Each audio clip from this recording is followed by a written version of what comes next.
ఆరోగ్యశ్రీ ఆసుపత్రుల్లో ప్రజల కోసం ఆ రోజు జగన్మోహన్ రెడ్డి గారు ఆపరేషన్ చేసుకుని ఇంటికి వెళితే ఆరోగ్య ఆసరా ఇచ్చాడు.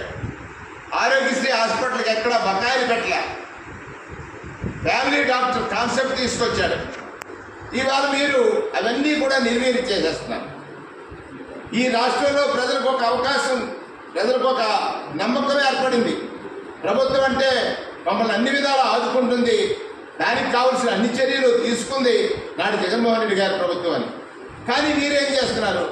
అవన్నీ కూడా తొంగలోకి దొక్కేసి కేవలం జగన్మోహన్ రెడ్డి గారిని ఏదో ఒక ఆయన లాంటి వాడు పార్టీ పెట్టొచ్చా, ఇలాంటి వాళ్ళు రాజకీయాల్లో ఉండొచ్చా?